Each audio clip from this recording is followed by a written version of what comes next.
Agriculture, Land Reform and Rural Development Minister Thoko Didiza was recently elected as chairperson of the African Union Specialised Technical Committee in Addis, Ababa in Ethiopia.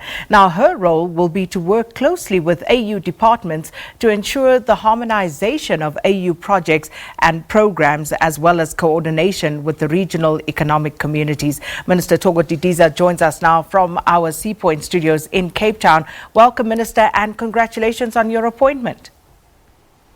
Thank you very much, Sakina. Good morning to you and to your listeners.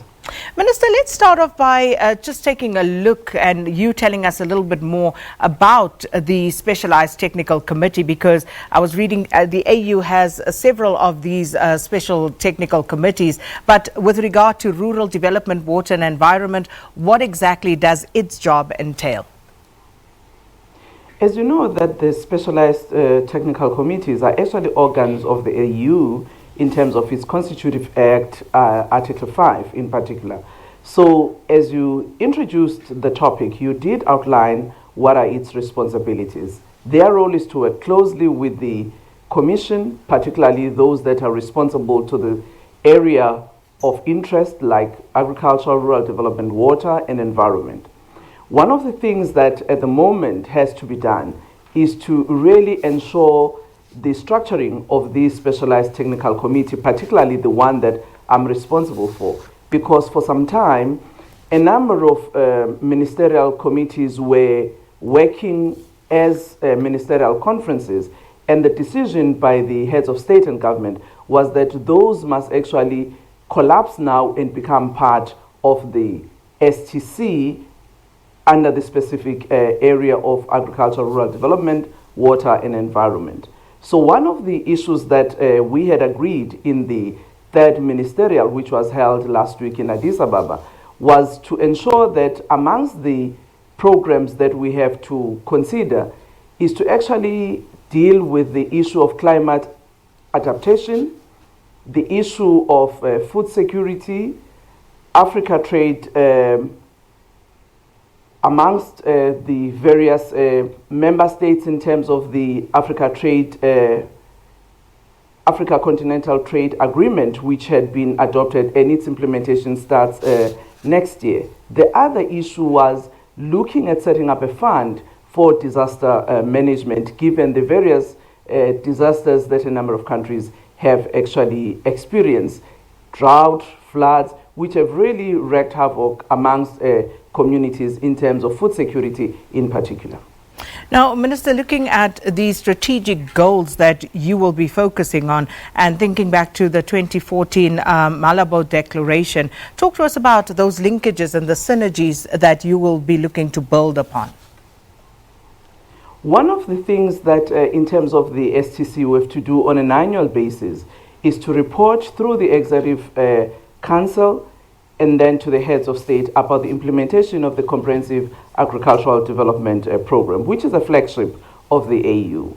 The second thing is to work with the various regional economic communities to look at the implementation of all those agreements that relate to the STC that we are responsible for. Thirdly is to ensure that our different ministers, particularly on issues of international, focus areas, they are able to coordinate their efforts as the African continent. As we saw particularly with the environmental ministers last year and the year before, when they've been working very hard on the negotiations around climate change. So the positions that we actually agreed was coordinated by African ministers of environment. And I think that must be applauded. There may be a number of those areas, particularly on agriculture and on water, where positions on Africa must be coordinated in the international fora.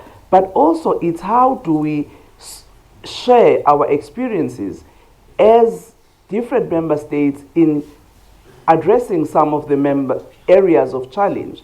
If you look at agriculture, the issues of animal disease is one of those areas where we said we needed to collaborate and be able to ensure that animal health is actually up to standard in our continent. And issues of plant health are equally important as well, but also issues of fisheries and how we could use different centers of excellence that are there in the continent to actually improve our fisheries management as a continent.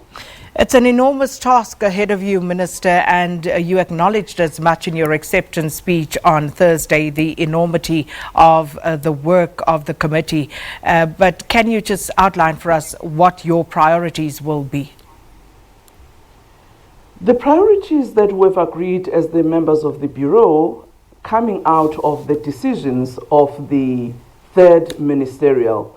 One is to strengthen the functionality of the STC so that it can do its work properly. Secondly, is to ensure that the programs that have been agreed to in the various areas of the STC, such as environment, agriculture, rural development, are implemented. One of those in particular is to strengthen women's access to land, the security of tenure for women, particularly in the land area, which has been seen as one of the weaknesses across the continent. And just finally, how does South Africa stand to benefit? And, your own department, what sort of benefit can we derive from this particular initiative and you heading it up?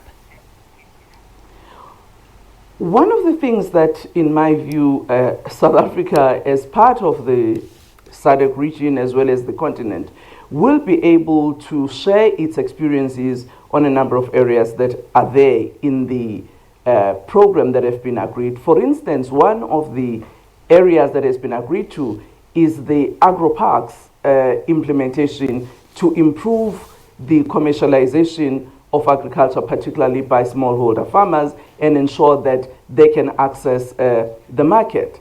So you know that during the tenure of Minister Mkwinti in the 5th administration, agro-parks as intervention was introduced.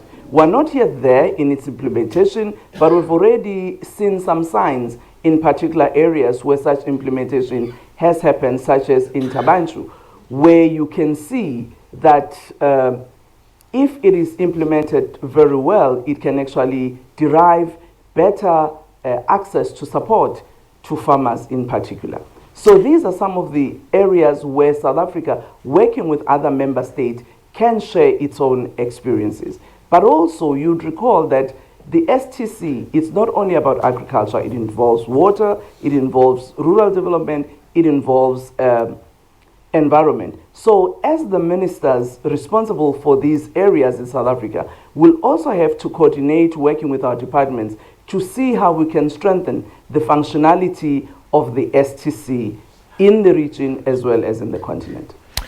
And with the reality of climate change upon us, all of this will become even more pivotal. Thank you so much, Minister of Agriculture, Land Reform and Rural Development, Thoko Didiza, for talking to us about the new role that she will be playing as chairperson of the African Union Specialised Technical Committee. And time now for the latest sports news with Valen.